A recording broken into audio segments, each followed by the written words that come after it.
¿Qué tal, amigas y amigos? Bienvenidos una semana más a este canal televisión y a este programa Con Más Salud. Hoy contaremos en nuestro plató con el doctor Joaquín Fernández Solá para hablarnos de la fibromialgia. También hablaremos de los antibióticos, pero vamos a empezar nuestro programa hablándoles de la biomecánica de la marcha. Tan importante es caminar como hacerlo de forma correcta si queremos evitar muchísimas enfermedades. Para ello nos acercamos al Centro de Fisioterapia de Buenarteme y hablamos con su fisioterapeuta Antonio Rodríguez. Veamos.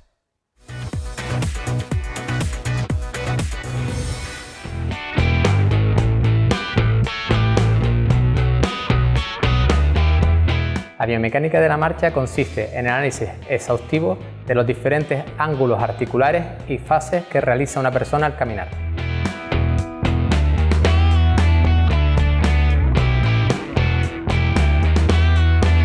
En esta grabación podemos ver a nuestro compañero Pedro, en la que vamos a analizar su marcha. En primera instancia vamos a analizar la parte de abajo, sus piernas.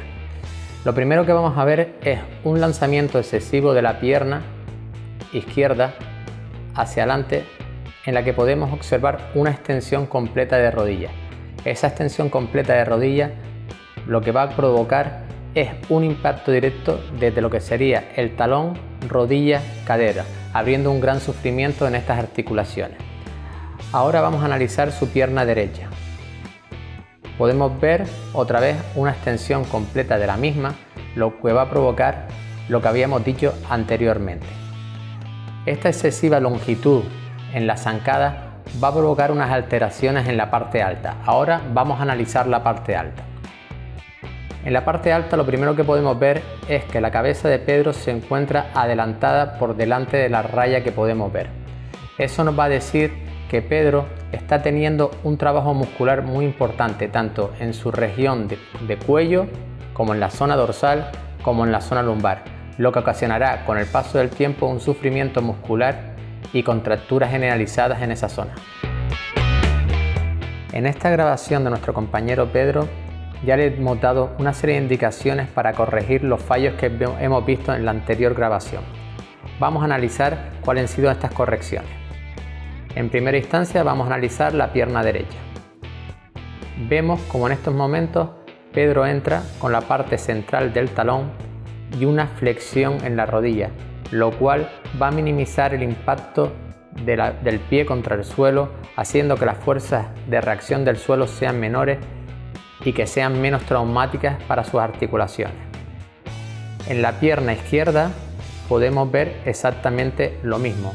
Entra con la parte central de su talón y su rodilla se encuentra semiflexionada. Esto va a producir una serie de cambios en la parte alta de su cuerpo.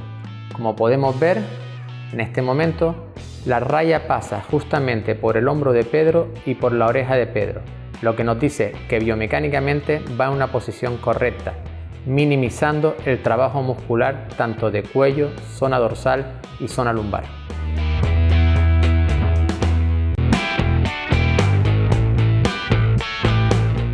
Bueno, hay que decir que el estudio de la marcha y el estudio de la pisada no tienen nada que ver, aunque son complementarios. En el estudio de la pisada lo que consiste es analizar básicamente cómo actúa el pie contra el suelo. En esta plantigrafía podemos ver, por ejemplo, un arco elevado, un talón que apoya bastante, un primer dedo que apoya y los otros tres, y vemos que uno ha desaparecido. En este otro podemos ver cómo hay un pie con un arco más bajo, los talones se ven menos marcados, se ven todos los dedos y se ve un apoyo mayor del primer dedo. Todos estos son plantigrafías sumamente importantes, al igual que en esta podemos ver todos los diferentes tipos de pie patológicos dependiendo de las presiones. Esto es sumamente importante, pero el estudio del análisis de la marcha lo es igual, ya que con el estudio del análisis de la marcha lo que conseguimos ver es cómo interactúa la pisada sobre el resto del cuerpo, para con ello poder hacer correcciones a la larga y evitar problemas que puedan venir provocados por estos cambios al caminar.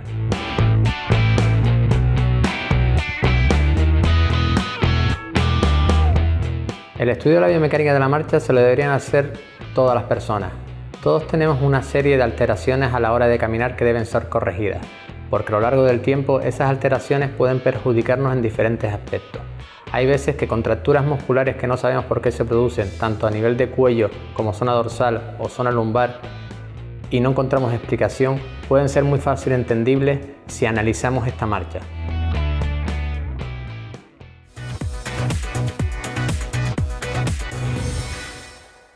Aprovechando su paso por las cuartas jornadas de salud comunitaria de Agüimes, el doctor Joaquín Fernández Solá, del Hospital Clínic de Barcelona, se acercó hasta nuestro plató con nuestra compañera médico-internista Belén Alonso para hablarnos de la fibromialgia, del síndrome de fatiga crónica y del síndrome de sensibilidad química múltiple. ¿Qué les parece si vemos esta entrevista?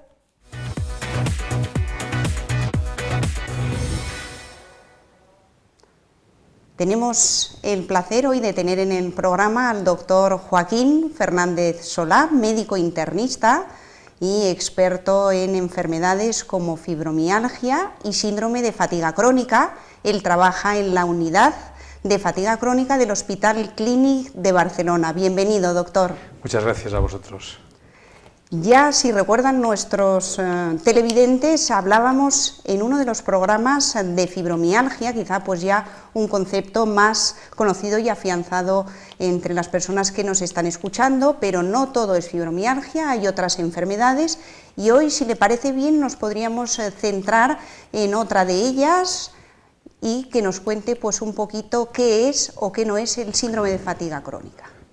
El síndrome de fatiga crónica es una enfermedad reconocida desde hace ya 25 años que consiste en la presencia de fatiga patológica, es decir, que una persona que antes estaba bien inicia una intolerancia al esfuerzo de tal manera que tanto es que haga actividades físicas como cognitivas, psicológicas o intelectuales, se fatiga antes de la cuenta, de tal manera que esto persiste en el tiempo y hace que no haga ni la mitad de las actividades que hacía antes. Cuando se da este contexto de fatiga anormal que aparece enseguida afectando a esfera física, a esfera neurocognitiva, dura más de 6 meses y limita más de la mitad de las actividades globales que hacía aquella persona, hablamos de síndrome de fatiga crónica. Es una enfermedad neurológica, no psiquiátrica, bien reconocida por la OMS y que afecta aproximadamente a 1 de cada 200 personas de la población general, 10 veces más a mujeres que a hombres.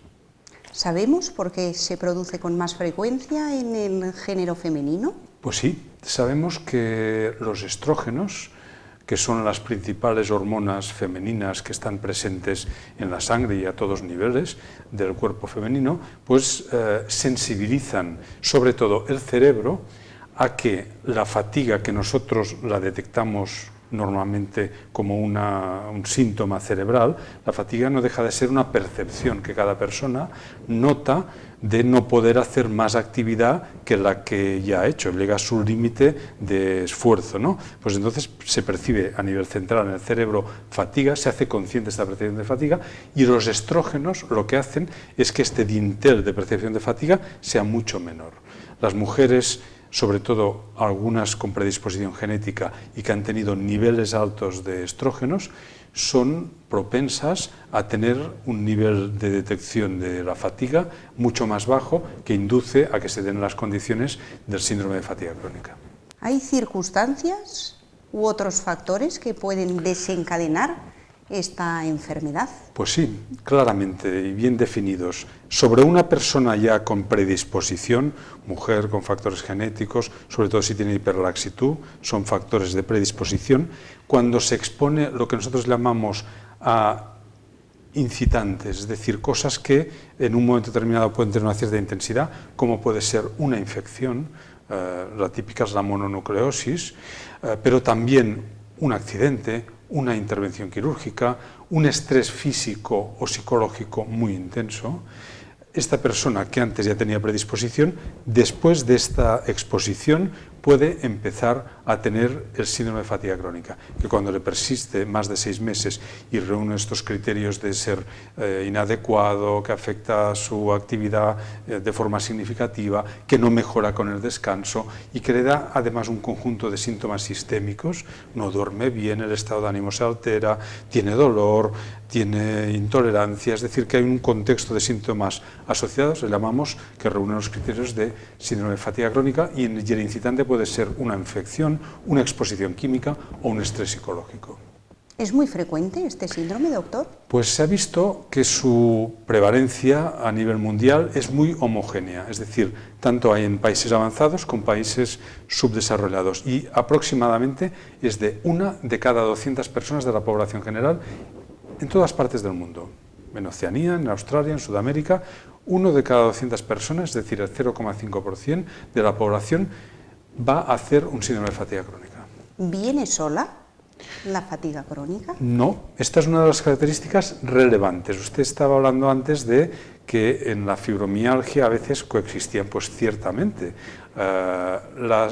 Estas enfermedades tienen las características que de una añades otra, o de una pasas a otra, y por decirlo de una manera está tu enfermedad principal y lo que llamamos comorbilidad, que son enfermedades o a veces solo síntomas añadidos a la enfermedad principal. El ejemplo más claro es que una persona con fibromialgia al cabo de un tiempo empiece a cansarse y también tenga criterios de tener síndrome de fatiga crónica. De hecho, esto sucede a los 5 años en el 90% de las personas. Es decir, empiezas con dolor y añades fatiga, o al revés, empiezas con fatiga y añades con dolor. Esto, evidentemente, nos lleva a pensar que tienen un nexo común. Un nexo común tanto epidemiológico, que una nos llevará a la otra por frecuencia, pero también por el tipo de enfermedad. Todas ellas tienen un nexo común en lo que llamamos disrupción del control del sistema límbico, que es una parte del cerebro que nos regula todas estas actividades de ejercicio físico, fatiga, ritmos de sueño, actividad, estado de ánimo, regulaciones hormonales, regulaciones vegetativas, todo este contexto que está todo relacionado entre sí, está disregulado en estas enfermedades. Como muy bien nos ha dicho, es una enfermedad neurológica, no psiquiátrica, y seguro que muchos espectadores se están preguntando, ¿cómo se puede diagnosticar? ¿Hay algún marcador como los que me hago para saber si la próstata está bien u otras enfermedades? Pues los diabéticos saben muy bien que hay marcadores que ayudan a saber si... Pues en este caso no. No tenemos un marcador único que a nivel analítico o incluso a nivel de pruebas de imagen nos diga que esta persona tiene fatiga crónica. Y se han buscado muchos, y no es que no pasen cosas, pasan muchas cosas, tanto a nivel de análisis como de imagen cerebral, como de función cerebral. Pero aún así, el mejor criterio diagnóstico es el clínico. Pasan muchas enfermedades, por ejemplo la migraña. La migraña no tiene ningún marcador y nadie va a dudar si usted tiene un dolor de cabeza especial en la parte derecha y pungitivo y que tiene una migraña. Pues aquí pasa lo mismo.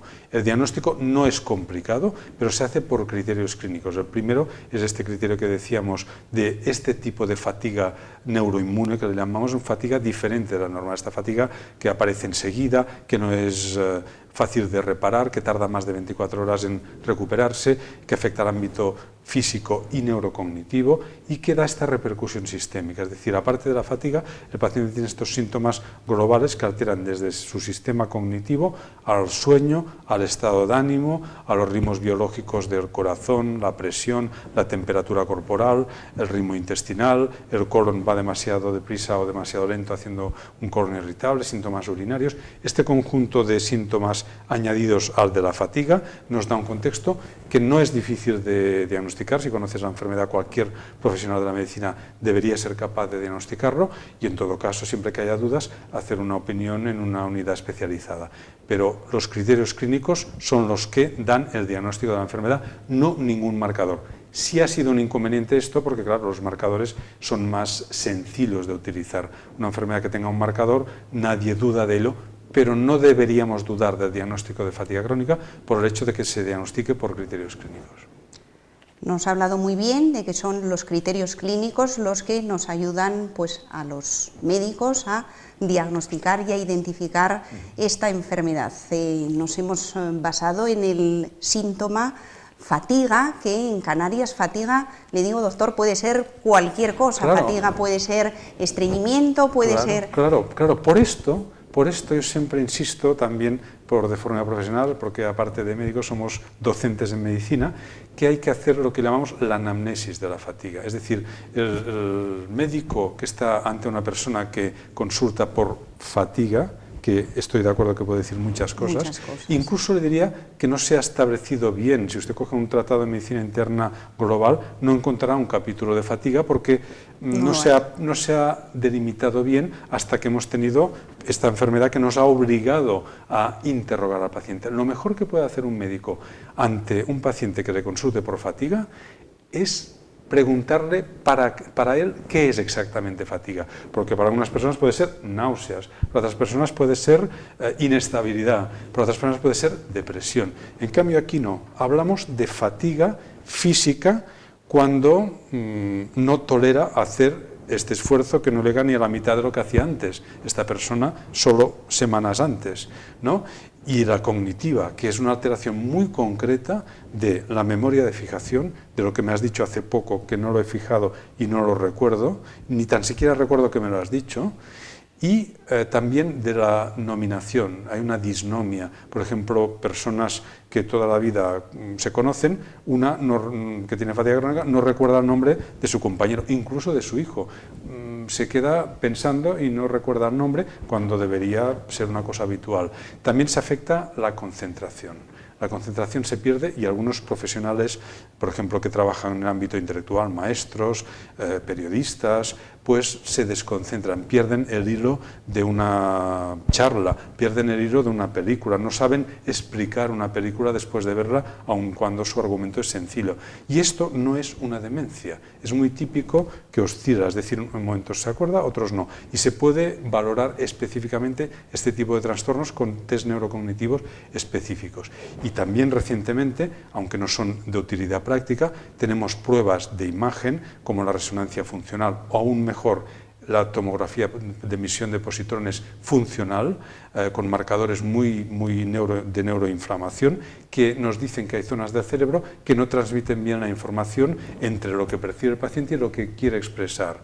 Es decir, no hace consciente esta información que tiene, este nombre que nos recuerda. Todo esto realmente cada vez va a ser más sencillo de utilizar, pero en la práctica el interrogatorio es lo que nos dice lo que le pasa al paciente. Y esta fatiga hay que concretarla para que no nos confundamos ni con pérdida de fuerza, ni con desánimo, ni con tristeza, ni con abatimiento, ni con náuseas, ni con depresión. La fatiga física y cognitiva del síndrome de fatiga crónica es muy específica. Los ingleses utilizan un acrónimo que en inglés se llama PENE, que quiere decir Post-Exertional Neurocognitive Exhaustion. Quiere decir que me quedo absolutamente derrotado después de hacer una mínima actividad y tardo un día en recuperarme. Este tipo de fatiga en una persona que no lo tenía antes y lo establece es la que sugiere que esta persona está haciendo un síndrome de fatiga crónica. ¿Y esta fatiga neurológica, fatiga física del síndrome de fatiga crónica tiene cura? Pues no, y nos gustaría mucho poder decir lo contrario. Pero esto es una idea que no expresamos nosotros a nivel personal, sino que es la recomendación ante la evidencia de lo que es la enfermedad de la Sociedad Internacional de Fatiga Crónica.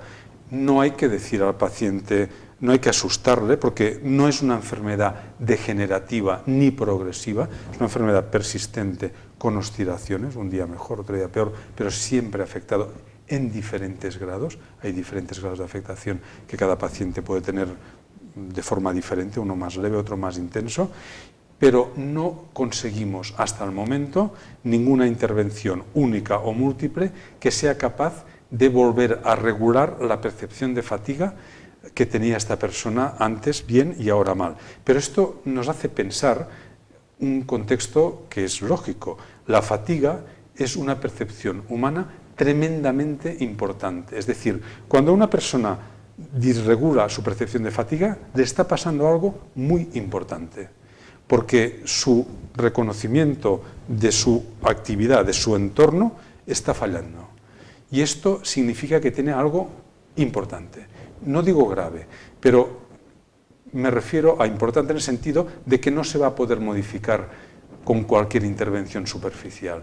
No hay ningún tratamiento farmacológico que haya demostrado que sea útil para la fatiga. De hecho, imagínense si lo tuviéramos. El deporte, el trabajo, cambiaría todo. Cambiaría todo.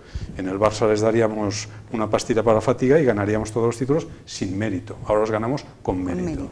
Por lo tanto, no, esto es una reflexión en el sentido de decir que la fatiga no es cualquier percepción anormal, porque nosotros tenemos fatiga preventivamente para no hacer una actividad excesiva cuando realmente es excesiva. La normal la aguantamos, la excesiva nos bloquea nuestra percepción de fatiga, porque si no andaríamos 100 kilómetros y destrozaríamos nuestros músculos o nuestro sistema esquelético, nuestras articulaciones. Para prevenir esto, el cerebro detecta fatiga y te hace parar. Cuando esta fatiga no la detecta a grandes esfuerzos, sino a muy pequeños esfuerzos, es cuando esta fatiga es patológica. Pero esto no somos capaces, por ningún tipo de intervención, de quitarlo. Sí podemos mejorarlo. Podemos hacer una serie de actuaciones multidisciplinarias, es decir, en diferentes ámbitos, que mejoren la percepción de fatiga de aquel paciente.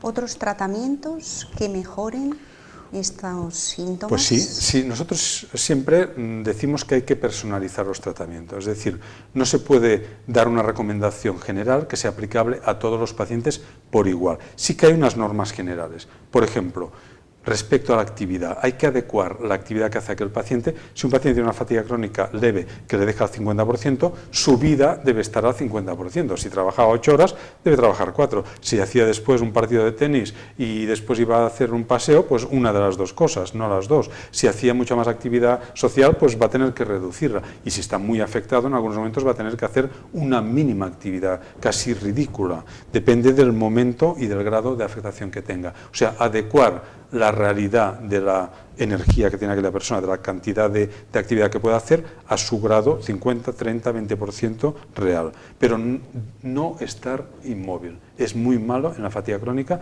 hacer un reposo prolongado. De hecho, lo empeora.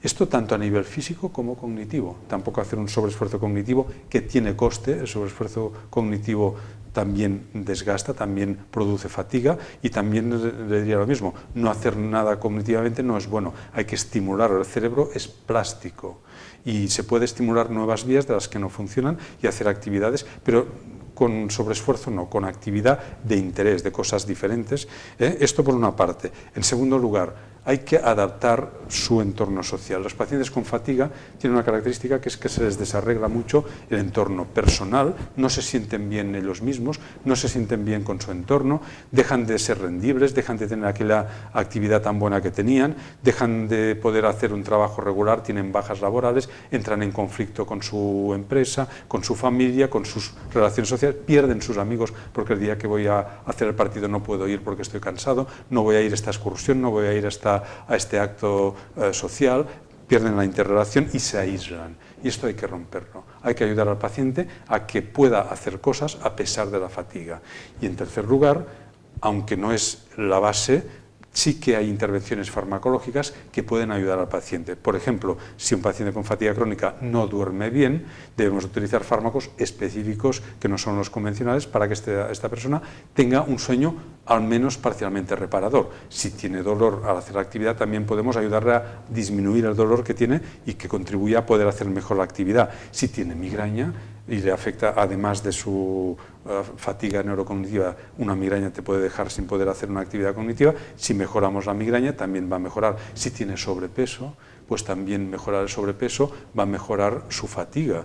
Y si fuma, dejar de fumar le va a ayudar. Es decir, que hay una serie de intervenciones farmacológicas y no farmacológicas que, junto con la actividad y con el remodelamiento del entorno, hacen que este paciente pueda afrontar mejor su fatiga, que la va a seguir teniendo, pero va a hacer una vida mejor con la fatiga que no si no hace este cambio personal, social y ambiental. Nos ha quedado todo clarísimo. Me encantaría estar una semana entera hablando con usted. Le voy a hacer varias preguntas en una para ya terminar este pequeño encuentro. ¿Están bien establecidos los grados de enfermedad? está reconocida como capacidad, como enfermedad discapacitante, porque seguro que hay muchas personas en edad laboral que tienen esta patología. ¿Y cómo ve usted el futuro? Y ya terminamos. Empezando por la primera. Mire, hace 25 años establecimos una escala de graduación muy sencilla, parecida a la que puede usted utilizar en artritis reumatoide o en insuficiencia cardíaca, leve, moderada e intenso. Esto ha sido reconocido a nivel internacional en 2011 con los criterios internacionales de fatiga, que hay grados de fatiga. El leve es el que te deja a la mitad, o sea, de leve nada, es el menos grave, es el menos grave. Si usted cobra la mitad el mes que viene, se va a enterar de lo que significa un bajón de un 50%. El paciente puede hacer cosas, suelen poder trabajar con dificultad y se altera un poquito su entorno, pero no de forma dramática. Grado moderado, la persona que no hace ni la tercera parte de las cosas que hacía antes, deja a temporadas de trabajar porque no puede mantener continuamente, recupera mal, hace la mitad de lo que hacía de trabajo, reduce mucho las otras actividades y su entorno ya empieza a afectarse mucho. Y la fatiga intensa, la grado 3 sería, pues es una fatiga en la que ya no puede ni un día ir a trabajar, no puede ni desplazarse al trabajo. Y en muchos casos puede pasar fases en que está prácticamente encamado o cama-sillón sin poder hacer mínimas actividades, y a este paciente hay que hacer una intervención muy seria y difícil de hacer. Es decir, hay grados y los grados pueden variar en el tiempo, incluso de un paciente a otro puede tener el mismo paciente diferentes grados en otros momentos, siempre que se dice que cuando más leve sea el inicio, mejor pronóstico. Respecto a la repercusión funcional, claramente se ha definido que es una enfermedad desde el punto de vista funcional médico invalidante.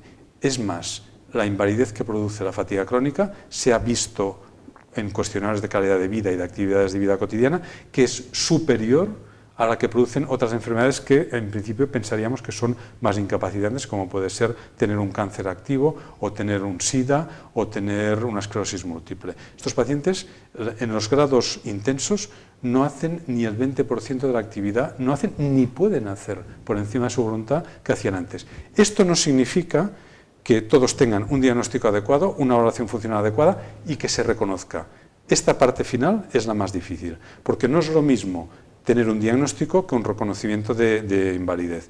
Son enfermedades que su misma repercusión y al ser relativamente frecuentes hace que el coste de la enfermedad sea muy alto, tanto a nivel de la persona que lo padece, pero también a nivel del soporte social y de los sistemas médicos. Ningún sistema médico mundial, y se lo digo con conocimiento de causa, ha podido afrontar el coste real de esta enfermedad. Para que se hagan una idea, los parámetros de coste enfermedad que se hacen en salud y se aplican pues, a cualquier otra enfermedad, a la artrosis, a la esclerosis múltiple, al SIDA, etc., nos dicen que un paciente con fatiga crónica de grado moderado le cuesta al sistema sanitario aproximadamente unos 12.000 euros año. Si decimos que hay un 5% de la población solo por esta enfermedad, les aseguro que esto es inasumible para cualquier sistema público de atención sanitaria. Esto no quiere decir que el paciente no tenga derecho a solicitar ayudas, claro que sí, pero que sepa que muy pocas veces se las van a conceder de forma sencilla, una invalidez para su profesión habitual, una invalidez que llamamos total, o incluso en los grados intensos para cualquier tipo, una invalidez absoluta. Esto habitualmente el sistema de prestación social, el INS, no se lo va a dar porque ha asumido que no son enfermedades que deba darse. Entonces, esta persona muchas veces tiene que acudir pues, a un reconocimiento extraadministrativo, un reconocimiento judicial. Para que tengan una idea, en Cataluña tenemos más de 5.000 personas con reconocimiento de invalidez por esta enfermedad. De 25.000 afectados que hay, otros pues, se readaptan, otros tienen una ayuda, otros no lo necesitan, etc. Hay un contexto complejo, pero que sí que realmente, y esta diría yo que es la real limitación de atención a la enfermedad. El coste que supone la enfermedad ha hecho que muchos sistemas sanitarios la obvíen. Solución, no verla, pero creo que es una mala solución. Es mejor ser honesto, decir, te puedo ayudar hasta aquí o puedo ayudar a los casos más graves, que no querer reconocer o atender la enfermedad, porque el derecho a atención a esta enfermedad es el mismo que debería tener cualquier otra enfermedad de cualquier otro origen. Muchísimas gracias, doctor. No tenemos tiempo para más. A ustedes por Le el deseamos un feliz regreso a Barcelona y contar con usted muy prontito Quedo otra a su vez disposición. aquí en la isla. Gracias, doctor. A ustedes. Tú también haces posible este programa. Contacta con nosotros a través del Facebook, en facebook.com/conmassaludtv o a través del correo electrónico conmassaludtv@gmail.com. Haznos llegar tus ideas, sugerencias y aquellos temas que te gustaría que tratásemos en el programa. Te esperamos. Y para terminar nuestro programa de hoy, vamos a hablarles de los antibióticos, del uso correcto de los antibióticos. Estos medicamentos que utilizamos a diario en nuestra consulta y con el que salvamos miles de vidas anualmente en todo el mundo. Y sin más, les espero la semana que viene en este mismo canal y con más salud.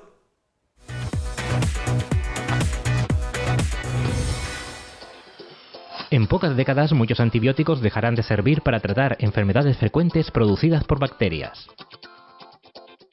El problema de que los antibióticos estén perdiendo su eficacia viene del uso indiscriminado cuando no han sido indicados, ya que tomarlos sin indicación no solo hace que no se cure la infección, sino que promueven que las bacterias se hagan resistentes y no puedan ser destruidas por los antibióticos. Pero, ¿cuándo debemos tomar antibióticos entonces? Debemos saber que no todas las infecciones necesitan tratamiento antibiótico. Los antibióticos únicamente son eficaces para combatir las infecciones bacterianas. No están indicados para resfriados, catarros ni gripes, que son enfermedades causadas por virus. En estos casos, los antibióticos no curan ni mejoran los síntomas, aunque exista fiebre elevada y malestar general. Para hacer un uso correcto de estos medicamentos no debe automedicarse. Los antibióticos siempre deben administrarse con receta y bajo prescripción médica. Si sospecha de un problema infeccioso, consulte a su médico. Él valorará si necesita recetarle antibióticos o no. La toma de antibióticos debe realizarse los días, con las dosis y a las horas indicadas. Cuando los antibióticos dejan de tomarse o no se toman adecuadamente porque nos encontramos mejor, estamos facilitando que las bacterias se hagan inmunes al medicamento. No se deben acumular antibióticos en el domicilio. Pregunte a su farmacéutico qué debe hacer con las dosis sobrantes y no las reutilice en ningún caso. Siguiendo estas sencillas pautas y actuando con responsabilidad, lograremos que los antibióticos sigan siendo eficaces. En el próximo programa hablaremos sobre el hipo. Les mostraremos cómo elaborar una receta saludable y trataremos sobre la obesidad infantil.